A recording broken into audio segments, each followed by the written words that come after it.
Hello, everyone. Welcome to today's CAP webinar. We are very lucky today to have our speaker, Sally Cantrell, who is a psychologist in the UCSF Department of Early Intervention Services in the Division of Mental Health and Child Development. She provides assessment for children with mental health and neurodevelopmental disorders, as well as ongoing treatment for infants, toddlers, and young children. She's trained in the Fussy Baby model, trauma-informed child-parent psychotherapy, and the Circle of Security parenting interventions. Much of her work over the past decade has focused on meeting the specialized needs of children involved in the child welfare system, leading a group program aimed at supporting relationships between children and their multiple caregivers after removal.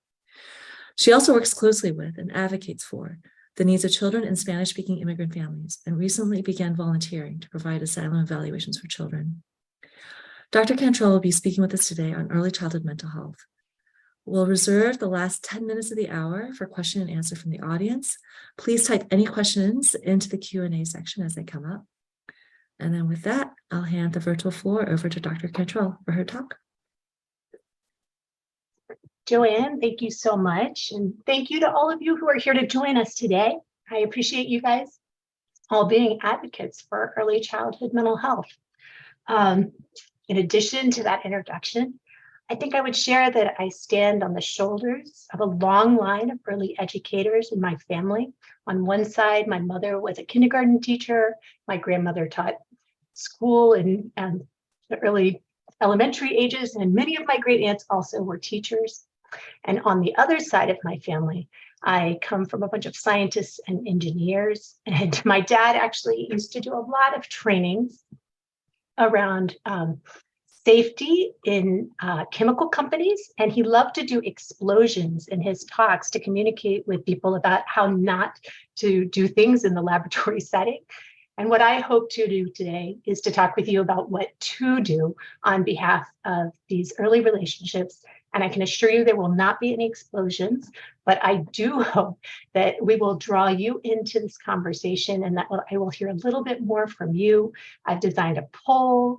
We have a case study to work through, and I've also brought some video clips for us to take a look at together. So let's move forward from there. The title of my talk today is Foundational Relationships, using an early relational health model in pediatrics. And you may also hear this referred to as a two-generation model, just highlighting the importance of young children and their caregivers. Let's see, we're not moving forward. Give me a second to see why not. There we go. And I have no disclosures to make this morning, or I guess we're into afternoon.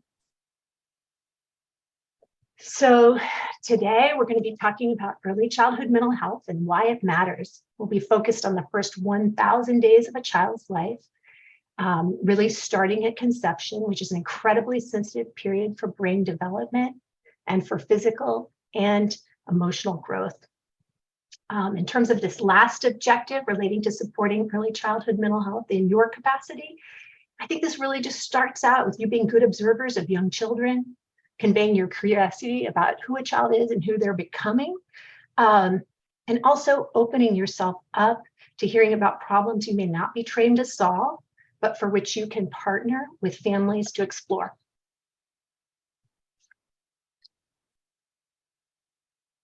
So this is a slide that we created based on the kinds of referrals we get from health providers like you in the community. And these are the different areas. We've created discrete areas, but we recognize that these are overlapping. And I'm going to walk you through these 6 different areas. And what I'd like you to do is to think about which of these you feel really confident in addressing in your practice setting. And then I also would like you to think about which is the one that I feel a little uncomfortable with when it comes up. And I know for me, for many years, that issue was sleep. When sleep came up, I felt like a fraud as a psychologist because my child had been a poor sleeper. And so I've managed to work through that with time, but I want to know which one is your Achilles heel. So some of the areas that come in are behavior problems that would look like hitting, biting, throwing. Those are the kids where the parents say they don't listen to me.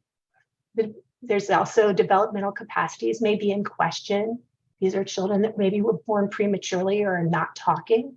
Something's different about their motor progress. We could also have sensory and regulatory problems in this area. Kids with temper tantrums or poor impulse control. They may not be good sleepers or eaters. We have peer and social difficulties, kids who might be withdrawn or not playing well with others.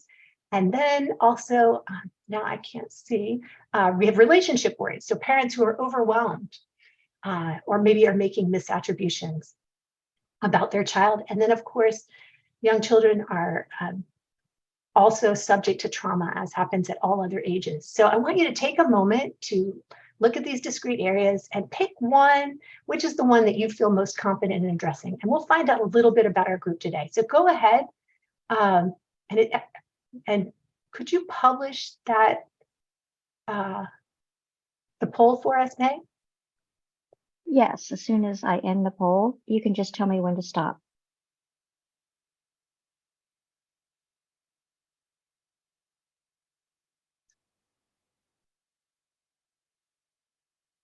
I hope folks are able to click it. I can't click it right now. May, you'll have to let us know if you can see votes coming in. Yes, I see votes coming in. Oh, excellent. All right, let's give everybody another moment to respond.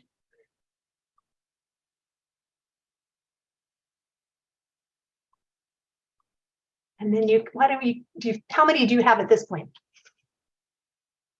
28, 29, Oh, it sounds like 30. you're still coming in. 31, 32.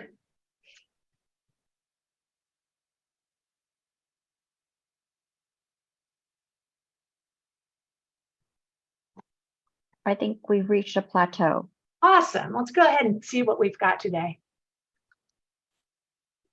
All right, interesting. So 25% of you felt you most confident about addressing behavior problems, developmental capacities issues. It's also an area of comfort, in contrast to when there's sensory and regulatory problems, as well as peer and social difficulties. I like seeing that relationship worries is an area where people feel a little more confident. And of course, trauma is an area that people do not feel as comfortable about. All right, I'm gonna hold this in mind for future seminars. So thank you for sharing that. Let's go ahead and post our next poll, which is the area you feel less confident about. Do you see? I do not see it yet.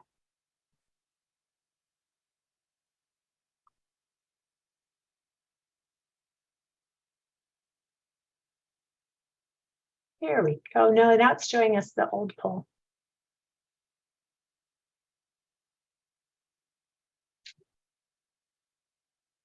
I'm sorry, I can read it off. For number 2, it's 25% behavioral problems, 19% developmental capacities, 34% sensory and regulatory problems, 9% peer and social difficulties, 9% relationship worries, and 3% trauma.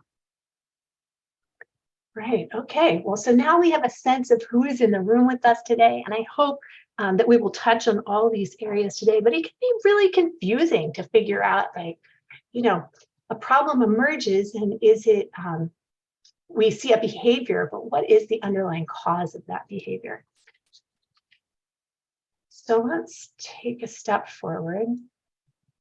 So you guys, I thought a nice way to start today, given that we're right here at the beginning of the new year, was to take a look back at the previous year, at the kinds of ways that babies and toddlers are appearing in the news. This is clearly an informal review of one of our major publications in the United States. But if you start in the upper left-hand corner, you can see that there were shortages of formula. Formula was selling for $120 on eBay. That was incredibly challenging for our young families who use formula. Below that, you can see an image of a safe surrender, where experts on reproductive health and child welfare say that we are likely to see these safe surrenders becoming more common in the wake of the Supreme Court's decision to overturn Roe v. Wade. Below that is an opinion piece that was written by a person who wrote a book called Screaming on the Inside, The Unsustainability of American Motherhood.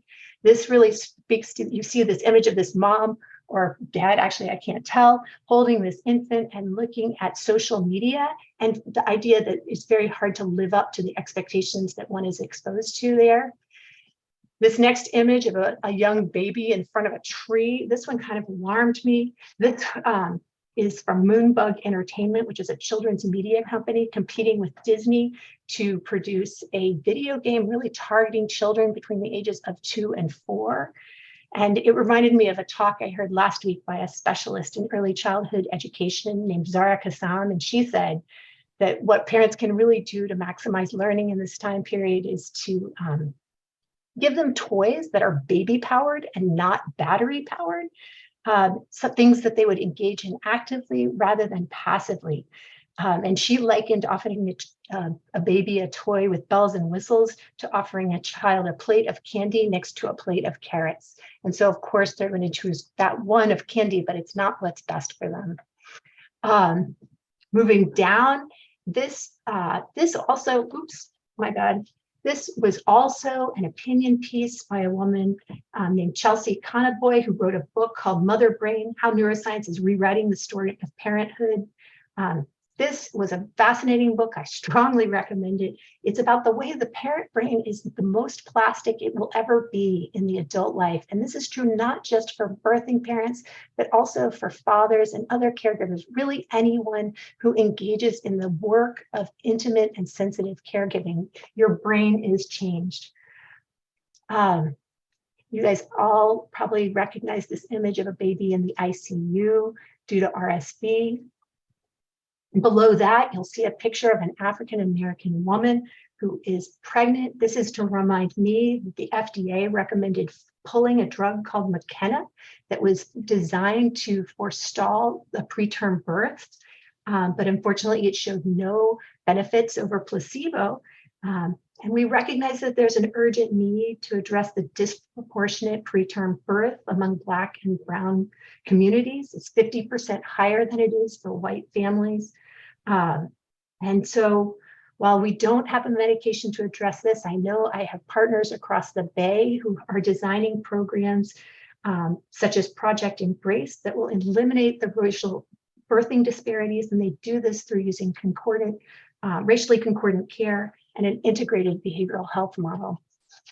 If we keep going to that last column, you see how pregnant people wrestled with the decision over whether or not to get vaccinated for COVID. Then there's this image of this smiling baby being held up in someone's arms. This was a really large study that looked at determining if the way humans talk to babies is universal. So we often use this sing-song voice that's technically referred to as parentese, where you really explore the vowel space. You go, hello, baby. And it turns out that that is a nearly universal way of talking to young children. These guys analyzed thousands of voice recordings from parents on 6 different continents. I think it's really exciting to see some universal research being done so that we can make those universal claims. We can't really do that when we just look at one culture.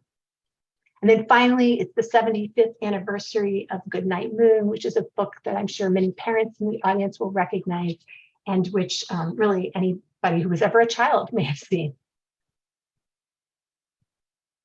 So how are our children faring? When we think about this population of 0 to 5, between 10 and 16% of them experience mental health conditions. That includes anxiety, depression, and PTSD. We know that those numbers jump up to more like 22% for babies living in poverty. And we also know that there is a good return on investment for intervention. This is showing that when $1 is invested in an intervention that's targeting young children called PCIT, there was $3.64 saved. So we know that if early childhood mental health disorders, really they can have a detrimental effect on every aspect of a child's development if not addressed. And that would include physical, cognitive, communication, and sensory areas of development. So This is a slide about Bronfenbrenner, who's a psychologist who back in 1964 came up with this bioecological model of child development, which has really stood the test of time in many ways. And it's focused on the relationships that are important to young children. And he was a really interesting guy. He actually lobbied Congress. Oh, sorry, I keep doing that. I apologize. To shift the prevailing wisdom from one that attributed poverty to a person's genetics to that of their circumstances. It's not due to their biology, but their environmental context. And he was also influential in getting Head Start programs going that exist still today. But really his main contribution to the field was that parent-child relationships don't exist in a vacuum and are influenced by their community and their society and the culture. And you can see that healthcare services, which I've circled here, that's you. You're very close to the center, indicative of a pretty strong and direct relationship to the baby. You're often the first person who sees a baby after the baby is born. And you work very closely alongside the parents to help them manage their first worries. I'm reminded that when my baby was first born, I looked at his legs and thought, will this baby ever walk? They looked like they were bowed to me. And that worry would have impacted the way I saw him had it not been for a health provider like you that helped me see, oh, actually, your bones are malleable at this stage. And that's just a normal part of development. So Bronfenbrenner said that in order to develop normally, a child requires progressively more complex joint activity with one or more adults who have an irrational emotional relationship with a child. Somebody's got to be crazy about that kid. That's number one, first, last, and always. So I see you guys as sort of the first psychologist, the first therapist for a family of the many hats that you wear. So you're not alone in serving young children. This is a slide that gets at the systems of care that surround young kids. So there's the early childhood mental health system. Here in Alameda County, we have 11 early childhood agencies that serve kids who have Medi-Cal insurance. And then there's also a wide number of providers in the community. And increasingly, those providers are providing virtual support as well. So my hope is that some of them might be able to be accessed in outlying areas where there are fewer resources of these folks. The regional center is there to help you when there's concerns about development. There's the early care and education system that includes Head Start and Early Head Start, which is a federally funded program that promotes school readiness. Then there's all the home-based daycares as well as private preschools. The school system takes over when children reach age 3. And then I would be remiss if I didn't mention the first 5 Help Me Grow program. That's currently in 27 different counties around California, and they're working to expand to all 58. The Help Me Grow system follows the national model and advances the use of developmental screenings to detect developmental and behavioral delays. And interestingly, they have care coordinators, they have family navigators that can go out and see families, and they will partner with you to do developmental screenings and then share the results with you. And they use an ASQ. These services are available in English and Spanish. And then also I want to give a shout out to CAP, the program that I am a part of, where you can call in for a consultation with one of our psychiatrists. Together you can decide if you think a referral for the family to meet with me would be a good idea as well. And when I meet with a family, I really try to set aside a generous amount of time to hear the parent's story and concerns. I listen for their parenting strengths and try to reflect those back to him. And I really want to increase those parents' self-efficacy. And I also try to explore options for viewing whatever the situation is from a different perspective, offer practical support about how to intervene, as well as find resources. And then finally, I send a summary of that conversation back to you. And we're getting a really good feedback from families about this service. So don't feel alone. There's a system around you. Oh, and I failed to mention that we currently rank 30th, and this is the most recent data I could get my hands on for screening for infants and toddlers. So that's another shout out for the first 5 Help Me Grow program. We could do better than that.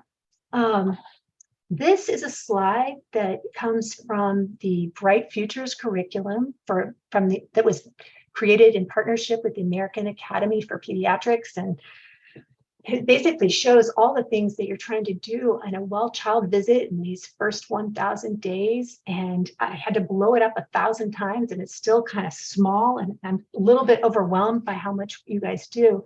But I've sort of focused our attention on the section of developmental, social, behavioral, and mental health. And I want you to notice that here in the first 2 years of life, there's about a dozen visits. Over half of them are happening in that first year. And they start off wanting some, what they're referring to as maternal depression screening, but I would call parental depression and anxiety screening, because we know it can occur for anyone who's engaged in the caregiving of young children. So that's happening. I'm assuming people are using the Edinburgh or PHQ-9. There's also developmental screening. Then I see autism screening, which is likely most people are using the MCHAT. Then we have developmental surveillance at almost every visit. And we also have what they're referring to as behavioral, social, and emotional screening at every single visit during those first 2 years. And since I am not a pediatrician, I actually don't know how you're doing this. And I'm really curious to hear from you. I found myself wondering if you're using screeners, or if maybe you do it through observation when a child comes into your office with their family, or if perhaps over the years you've been able to develop a question that you think really gets at this idea of behavioral, social, and emotional screening. And so I'd like to invite you to take a moment to put into the chat what you do. How do you manage this?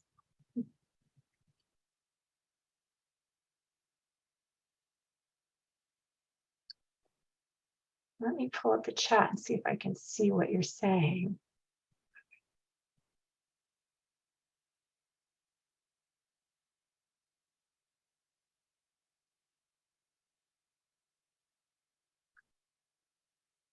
All right, please feel free to jump in, or if you were to want to unmute yourself and just speak to the group, I would welcome that.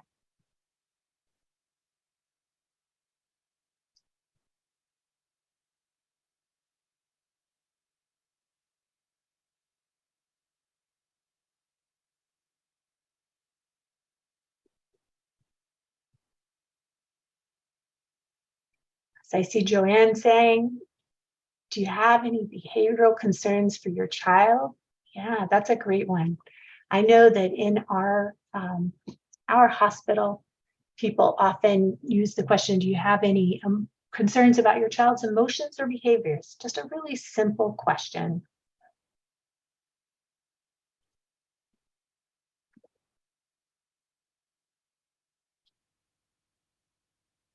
All right, I'm not seeing any more comments. Let's move on.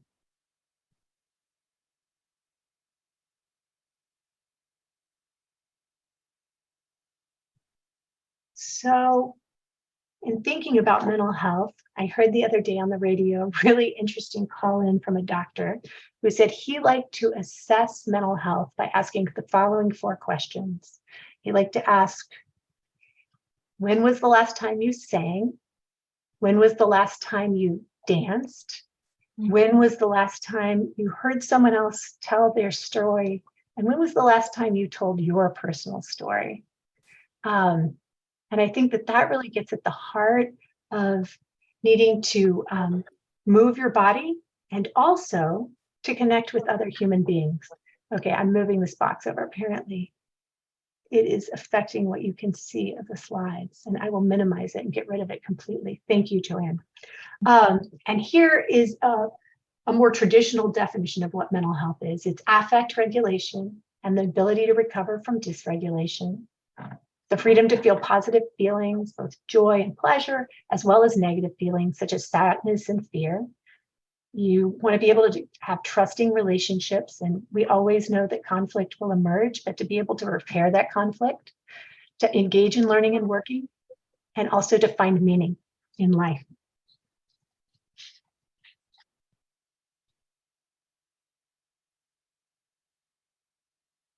Now here I'm going to refocus our attention on a definition that's more on the early relational health period. And this definition comes from the Frameworks Institute. This is the capacity for and ongoing engagement in growth fostering, empathic, and empowering interpersonal interactions. So the key here is that health and development in young children is intricately tied to the health of the caregiver. There's the recognition that both the parent and the child are contributors to the relationship. Winnicott once said, this is a sort of famous pediatrician and child psychiatrist, there's no such thing as a baby. A baby alone cannot exist, but is essentially part of a relationship, meaning that infants cannot exist outside of that relationship and that their very survival depends on it. So this early relational concept is really built on a body of literature related to attachment, which is a concept that John Bowlby coined and worked on from the 1940s all the way up to the 1980s. Bowlby was born around 1908. He reportedly had a nanny with whom he was very close for the first years of his life. And then he was sent away to boarding school at age 7. He later said, I wouldn't have sent a dog to boarding school at age 7. So I think this just highlights how theories are related to the author's experience. So when we think about attachment, it's really a developmental goal of the first year of life, and it describes the human infant's tendency to seek comfort, support, and nurturance and protection selectively from a small number of caregivers. And we think of these attachment relationships, they're unique in that they are selective and that they're also enduring. They're thought to exist over the entire lifetime. They're only between you and me. And in humans, there's actually 3 types of these attachment relationships. There's the romantic one, there's the filial one that refers to deep friendships, and then there's the parental one on which we're focusing today. And attachment is really thought to be a biological imperative designed to support infant survival. Because babies are born, at least human babies, not fully formed. They have that sort of 4th trimester period where they really require the intense support of another person to stay regulated. And so we sometimes talk about attachment quality, and that's related to the caregiver's ability to attend to the child, form a relationship that's based on contingent responsiveness. They can read the signals of the baby and respond appropriately, especially under conditions where the child's attachment system is activated. And this may be somewhat surprising, but young children will also attach to maltreating caregivers.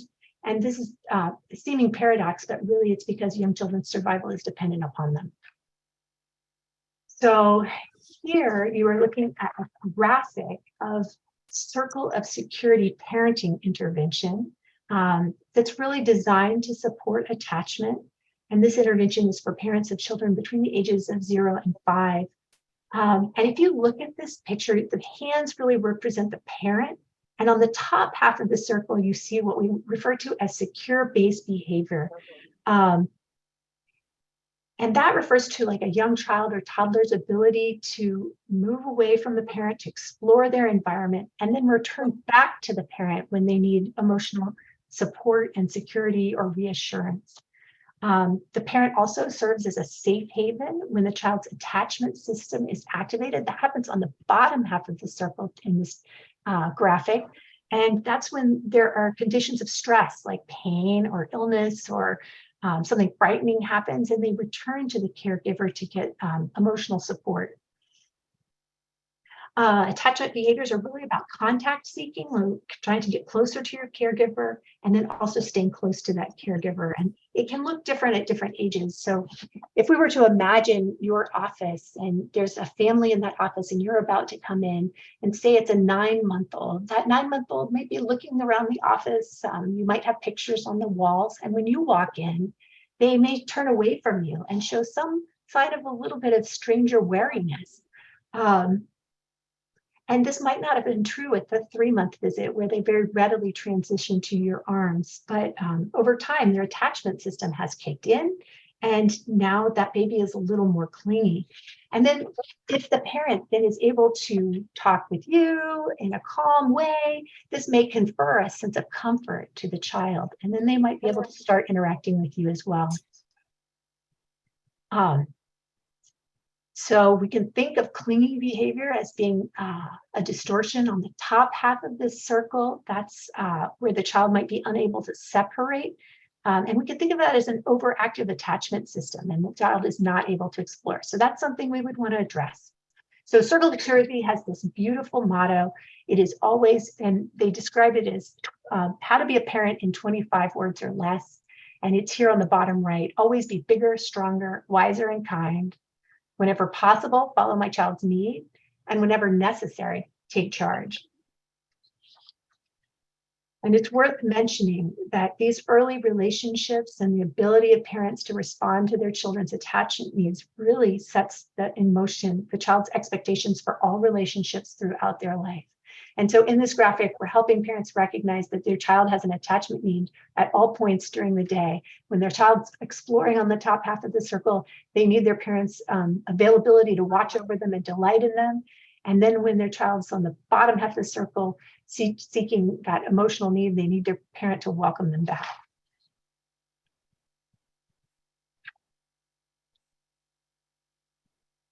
So we think that relationships really need to be thought of as the vital signs in pediatrics. But you might ask, how do we know when things are going right? And perhaps there aren't really words to describe this, but you hopefully will know it when you see it. And there's a feeling that you'll have inside. You may have seen this before, but it's worth revisiting. This is a really popular clip. This is a dad with his preverbal son. And I want you to just pay close attention to the pacing and the sweetness between them.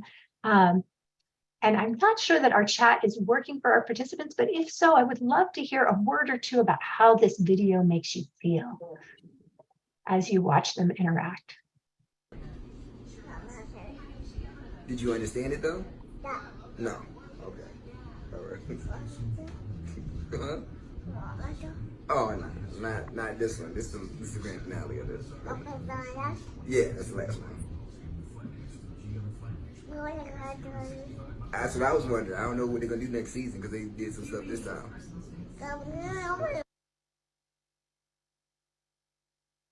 Oh, now I can finally see some of your answers that I couldn't see earlier. So why don't you go ahead and put into the chat what you're feeling as you watch this father and this son have a conversation really together. Oh, I see. Cute and sweet, heartwarming. It feels good, right? Like this video always makes me relax when I see it. It makes me smile every time. So loving, so engaged, very wholesome, universal, adorable interaction, so rich. That's the kind of parent I want to be. Thank you, Angelique. Me too. Yeah. All right. So see a strong connection, verbal and nonverbal. Yeah. Love seeing the father interacting with little ones. Nice interaction. Yeah. All right. I'm going to take us to the next slide. So this is a slide that I borrowed from a pediatrician called David Willis, who really focuses on promoting an early relational health. And these are the types of involving parent-child interactions you would expect to see in the very first year of life. And I want to think with you about what we just saw in that father-son interaction, and then how we might label that here. We saw a lot of mutual attention and engagement. That father and child were both paying attention to each other, and then it seems that there's a third thing in the room that they might have been watching together. We see a lot of mutual responsiveness that we expect to emerge in those first months of life. Mutual responsiveness is also referred to in a few other ways. Jack Shonkoff from the Harvard and the Center for the Developing Child refers to this as serve and return, as we think about kind of like a tennis metaphor for like the baby who maybe makes a sound. And in this image, I imagine a caregiver responding with a similar sound. And so we have a back and forth between them that can then continue and make multiple circles of interaction. Circle of security refers to this as circles of communication.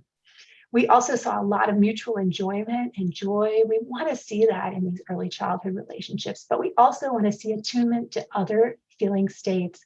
So when there's sadness, we would expect a caregiver to attune to that as well.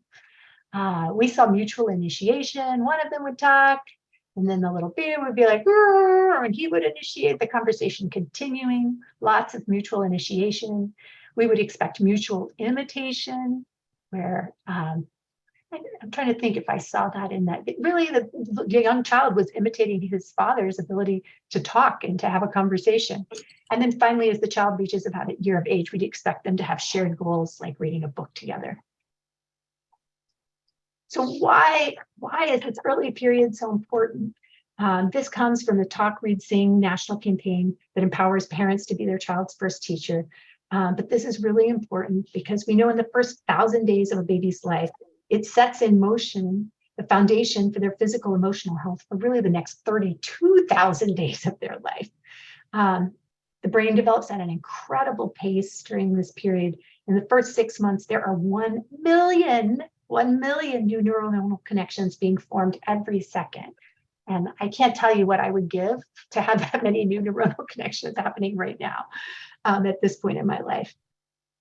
We know that experience really matters when it comes to those connections, and the ones that are reinforced by experiences are strengthened and the others get eliminated. So children that are exposed to challenging yet sort of achievable experiences in the context of loving relationships are more likely to develop strong social emotional skills later on in life that sets them up for higher order thinking. And children exposed to chronic stress and neglect are instead likely to strengthen those neural connections that have enabled them to react to stressors. We know that occasional stress is a normal part of a child's life, and we know that children experiencing this stress depend on their caregivers to help them manage it and to help them calm themselves. So an anxious child cries and their parent soothes them and feeds them. So in this slide, you can see how the brain's ability to change in response to experiences is really high in those first years, and it goes down over time. And then the amount of effort that it takes to create change goes up over time. So the early years are really active for establishing neuronal connections, but new connections can be formed throughout your entire life. But to me, the real importance of this slide is basically that intervention is going to have much more impact when it's done early, and the longer you wait, the harder it is to make those changes. There's an interaction between genes and experiences that really shapes the developing brain, and a major ingredient in this developmental process is the serve and return interactions between children and their parents.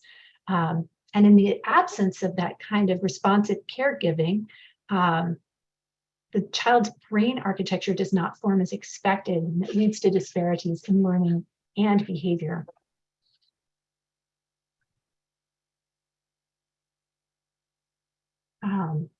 So this slide refers to the hidden but receptive fetus, and this comes from some work being done by a researcher at Catherine Monk, a researcher at Columbia University named Catherine Monk. And I think it's just really important to remember that the baby is forming a relationship with their caregiver even before they are born. The baby is perceiving the birthing parent's experiences. So that we know this because newborn babies root towards the scent of their birthing parent's chest pad. So that scent that they were exposed to in the amniotic fluid. They are also more responsive to the birthing parent's face within a few hours after birth. And they also respond to the parent's voice preferentially, and even specific versions of a story that they heard in utero.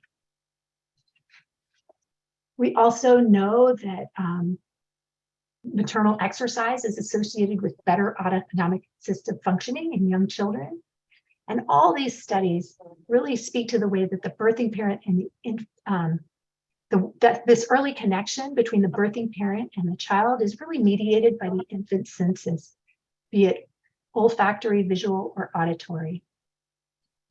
So there's this age-old question as to whether the maternal psychological experience is transmitted to the baby. And I think this is a really interesting study that was done many, many years ago, where they stressed parents, you would never be allowed to do this today, but they stressed pregnant women and said to them, you are currently breathing, you're currently breathing oxygen, air with half the amount of oxygen necessary to support fetal life. But your body mechanisms should compensate for this. So as you can imagine, the maternal heart rate went way up. And what they also detected was that the fetal heart rate went up at the same time. So the child was registering this parent stress. And now these kinds of studies are done in a different way. We don't stress mom like that. And this was really a stressor that was temporary in nature and done in the laboratory, but we have to think about the brains of babies that are exposed to more chronic stress, such as babies that are exposed to maternal depression or anxiety. And we know that those babies are predisposed to anticipate anxiety, and we can tell because their heart rates respond differently in utero. And we also see that those same babies at 4 months are more reactive to stimuli. They're more likely to cry in response to a novel stimuli. And then we also know from large studies that, and this is a study done in the UK, that children whose parents had high levels of anxiety were much more likely over time to develop problems of inattention and hyperactivity. So strong association between toxic stress and psychopathology. But all is not lost. We know that positive childhood experiences mitigate the negative effects of those kinds of stressors that people experience. And this graph, I just want to focus your attention on that box at the far right. These are all individuals who experience really high levels of toxic stress that we know are normally associated with poor mental health outcomes, as well as physical health outcomes. But then you can see that those that had a small number of positive childhood experiences had a high level of depression, but gradually decreasing as you see more positive childhood experiences reported. And you might ask, what are those positive childhood experiences? Those are the people who felt like they were able to talk to their family about their feelings, felt their family stood by them, people who had at least 2 non-parent adults who took a genuine interest in them or felt safe and protected by an adult in their home. And so my hope is that this research makes you feel more confident about doing ACEs screening for young children, because you can offer hope that all is not lost when children experience adversity. Their relationships will really mitigate the effects of those experiences. So let's pause and take a look at a case study. Let me look at our time. See, I'm going to read this out loud, and this comes from Anne Lamott's book. It's called Operating Instructions, and she uses quite visual imagery to describe what it's like with her child with colic. She says he's so fine all day, so alert and beautiful and good, and then the colic kicks in. I'm okay for the first hour, more or less. Not happy about things, but basically okay. And then I start to lose it as the colic continues. I end up incredibly frustrated and sad and angry. I've had some terrible visions lately, like of holding him by the ankle and whacking him against the wall, like you cure an octopus on the dock. I've gone so far as to ask him if he wants me to get the stick with nails, which is what my friend Carrie says to her dogs when they are being especially bad. I've never hurt him, and I don't believe I will, but I have had to leave the room he was in and go somewhere else and just breathe for a while or cry, clenching and unclenching my fists. One of the worst things about being a parent for me is the self-discovery, the being face to face with one's secret insanity and brokenness and rage. Can you all please just turn to your Zoom reaction panel And if this made you feel worried, send a thumbs up. And if you actually don't feel worried about it, do a thumbs down. Let's take a look at how people are feeling at this point.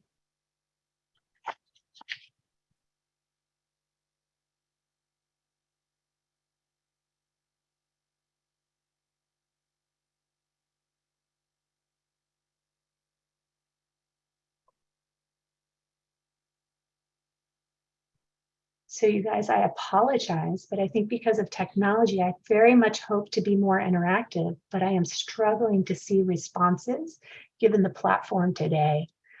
So I will just assume that some of you are feeling really worried, maybe because of this parent's isolation. And some of you might be feeling that her recognition of how she's doing and ability to reflect on it may communicate that she's aware and managing all right. Oh, I'm seeing worried and sad. Now I can see some concerned for both. Yeah.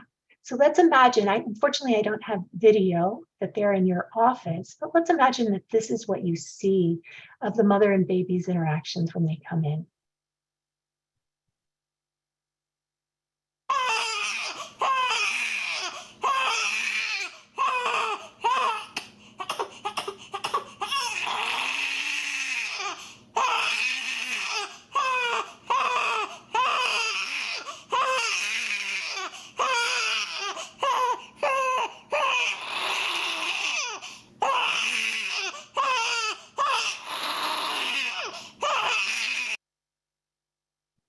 So given that we're running a little short on time, I'm going to move us along. So I heard from you that you are worried. Let's think about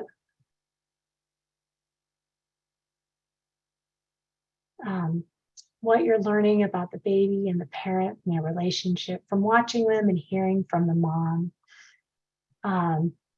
Please type a sentence or two into the chat, and we'll look at what you're learning.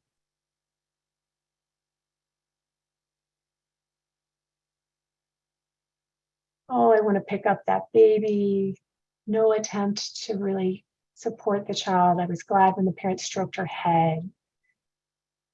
Seeing her just sitting there made me feel sad. A disconnected dynamic, yes. The mom feels so separate from the baby. Yeah, I had that feeling too in one instance. All right.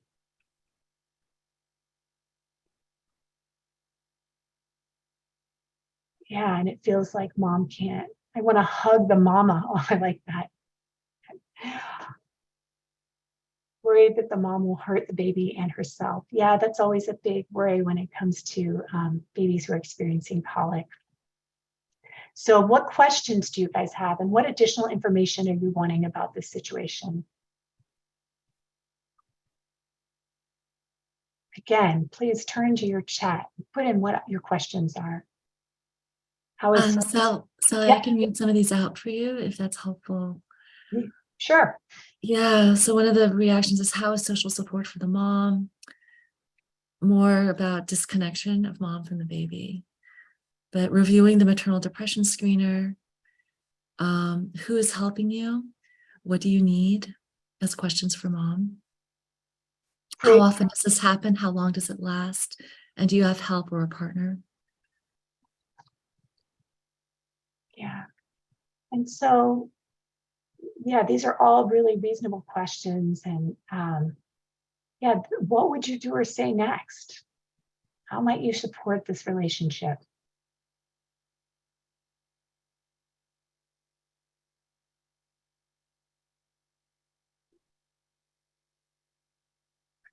Simple question. How are you? I think when that's said from a heart-filled space, you can get deep responses from families.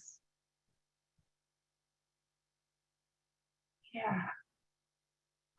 I think it's important for us to know that there are lots. Yeah, in the exam room, I would demonstrate soothing. So you'd model some behaviors, help mom soothe the baby in the clinic.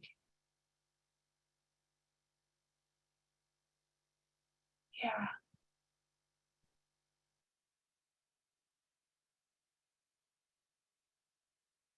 coaching with parents buy-in for support. Yeah, I'm really sensing the empathy that you have for this parent. And I just want to name some resources that are out there for families that might be experience like really challenging situations like this that might lead to some depression and anxiety. Postpartum Support International is a wonderful resource. They target perinatal and postpartum depression with groups that are specific for moms, for dads, for queer and trans identified parents, and military families. They have groups for a lot of different populations. So that would be one place I might be thinking of to turn for true support for this family. I see it's normal to have some negative reactions to your child. Normalize it for the parent. Yeah.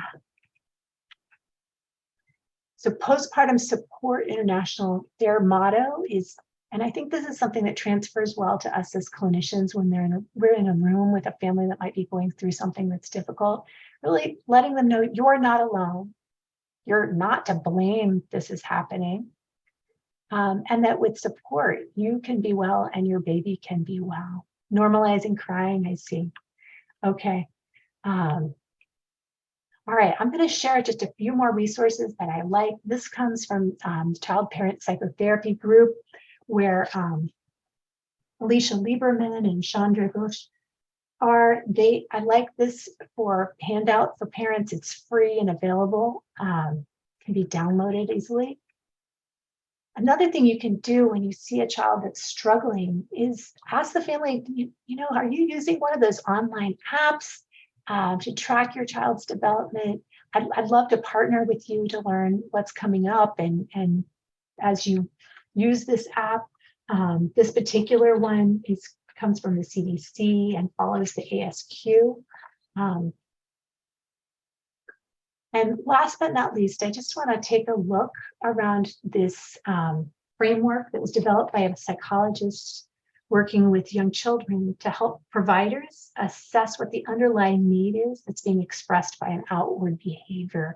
And figuring that out can help us offer insight into the meaning of the behavior and inform what interventions we're going to use. So you might want to think about development. If we took crying, for instance, a baby might be crying because, or a young child could be crying because they don't have speech development at the level we would like. They might just have individual differences. Some babies cry a lot, some babies cry less. There might be an environmental issue where the baby doesn't have enough stimulus, or maybe they have too much stimulus. Even culture can affect crying. Babies from hunter-gatherer societies who are worn all the time cry a lot less. So if a baby in that setting was crying a lot, we know something was up.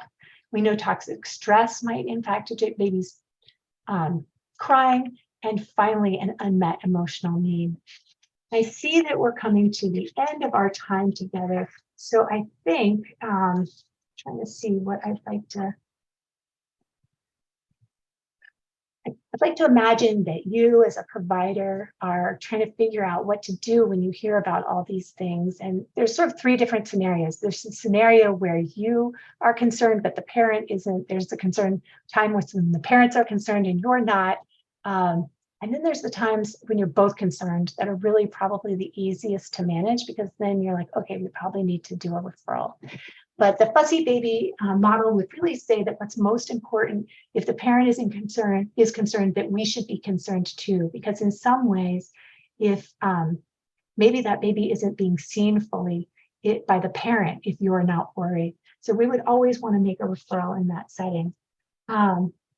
And also really it demonstrates a level of partnering with the family when you do make that referral. I'm going to skip over these slides.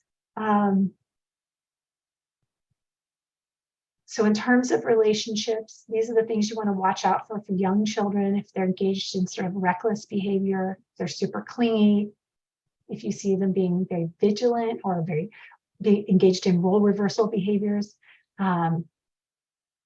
Socially indiscriminate behavior worries us when they're reaching out to anyone as opposed to showing preference for their primary caregiver. And then, of course, you won't know this in your office, but difficulties can be relationship specific, and you might think it's generalized because it's showing up in your office. And then on the parent side, we worry about misattributions, like when someone might be thinking that their baby is, maybe they don't understand development very well and they're expecting greater competency than we would expect, or sometimes we see this when they think, oh, my baby's just like an abusive person, so there's a trigger there. We want to refer when there's a predominant negative affective tone in the relationship, lack of investment, or you see over controlling or role reversal. And I think, let's go to this last slide. These are tips for talking about red flags with families. You just want to notice what's happening internally for you. You want to take a deep breath before you have a difficult conversation with a family.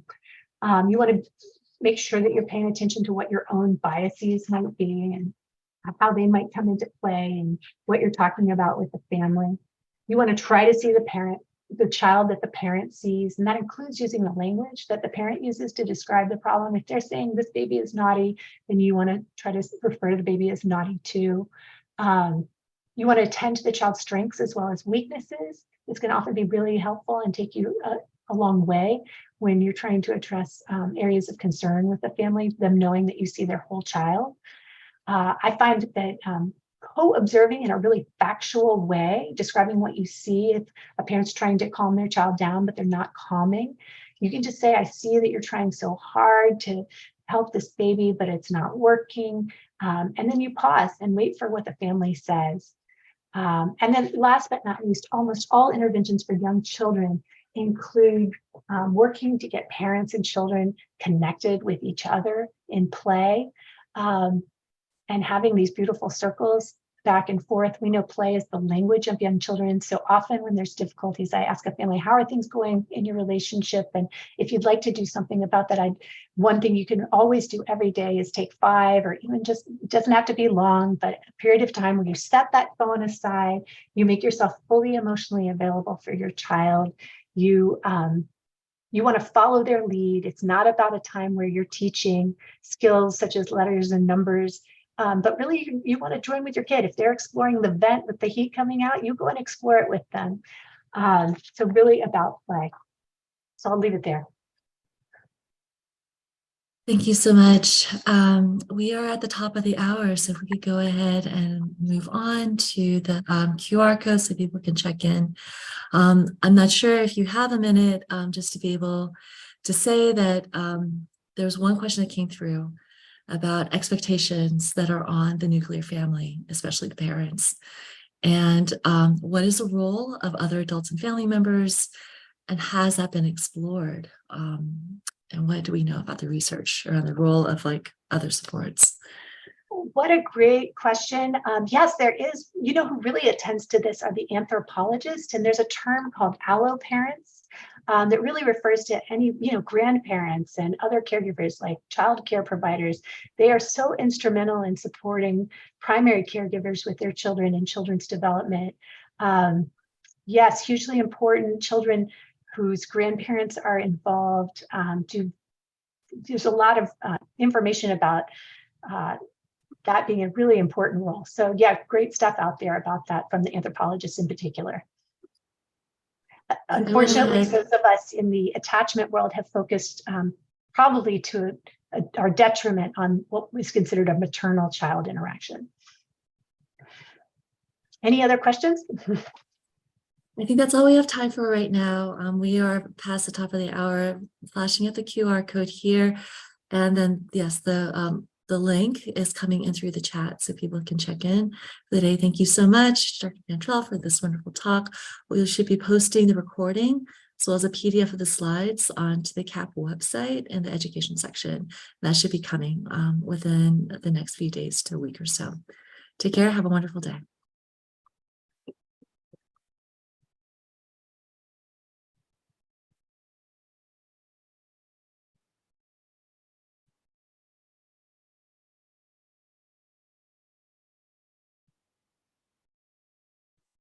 This is a very big question that I'm seeing coming from Dr. Banks. CAP does offer that reach out and connect consult. If we want something that's more individualized for a particular patient, it starts with doing a consult into our main CAP line, talking with one of our child and adolescent psychiatrists. But Dr. Cantrell is available to actually speak with caregivers on a one-time basis, if that might be helpful, if there's a very specific concern.